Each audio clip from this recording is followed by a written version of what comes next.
Pernah nggak kalian melihat orang buang sampah sembarangan? Saling ejek di media sosial, atau korupsi yang muncul di berita setiap hari. Tanpa kita sadari, semua bertentangan dengan nilai dasar bangsa kita, yaitu Pancasila. Perkenalkan, nama saya Rizky Dilan Suhandi. Saya Fikri Nur Fakih Muhammad. saya Raindra Tabangga Ramadan. Saya Muhammad Fikri Alfatih Nasution, kami dari Universitas Batam.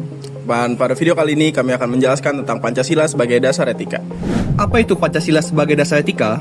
Selama ini, Pancasila sering dianggap hanya sebagai dasar negara, atau sekedar hafalan saat upacara bendera. Padahal, Pancasila juga berfungsi sebagai kompas moral yang menuntut sikap dan perilaku kita sebagai warga negara. Artinya, setiap tindakan di sekolah, kampus, dunia kerja, bahkan di internet, seharusnya selaras dengan nilai etika dari setiap sila Pancasila. Sila 1. Ketuhanan Yang Maha Esa. Sila pertama mengajarkan integritas, moral, toleransi, dan menghormati perbedaan keyakinan.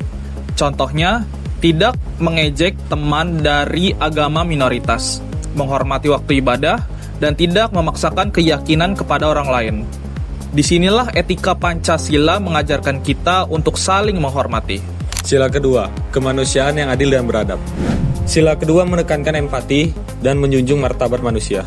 Dalam kehidupan sehari-hari, ini berarti menolak bullying, baik secara langsung maupun di media sosial. Ketika melihat teman kesulitan, etika Pancasila mengajarkan kita untuk membantu, bukan menyalahkan atau merekam demi sebuah konten. Sila 3. Persatuan Indonesia. Persatuan berarti mengutamakan kepentingan bersama di atas perbedaan suku, daerah, atau latar belakang. Tidak pula menyebarkan hoax, mau bekerja sama dalam kelompok, dan tidak membuat lingkaran pertemanan yang eksklusif. Inilah bentuk etika persatuan di era modern. Sila 4. Kerakyatan yang dipimpin oleh hikmat kebijaksanaan dalam pemusyawaratan dan perwakilan. Sila keempat mengajarkan demokrasi dan musyawarah. Dalam diskusi kelas atau kerja kelompok, setiap pendapat layak didengar. Perbedaan pandangan bukan untuk diperdebatkan secara kasar, tetapi untuk dicari solusinya bersama dengan akal sehat. Sila kelima. Keadilan sosial bagi seluruh rakyat Indonesia. Sila kelima menanamkan nilai kejujuran dan keadilan.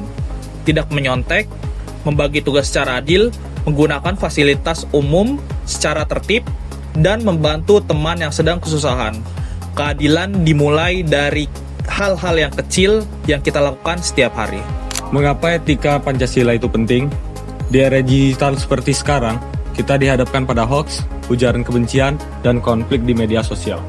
Pancasila berperan sebagai filter moral agar kita tidak kehilangan arah. Etika Pancasila membentuk pribadi seorang yang jujur, toleran, dan siap menghadapi dunia kerja yang menuntut integritas. Sebagai contoh, ketika terjadi cyberbullying di grup kelas, itu melanggar nilai kemanusiaan dan persatuan. Solusi etisnya adalah menegur dengan bijak dan menciptakan lingkungan yang aman. Begitu juga di dalam kelompok. Keadilan dan musyawarah harus menjadi dasar bersama. Pancasila bukan sekedar teori di buku pelajaran. Pancasila adalah etika hidup yang membentuk kita menjadi warga negara Indonesia seutuhnya. Mulai hari ini, mari kita jadikan Pancasila sebagai moral kompas dalam tiap tindakan di kampus, Di sekolah, Dunia kerja Dan dunia digital.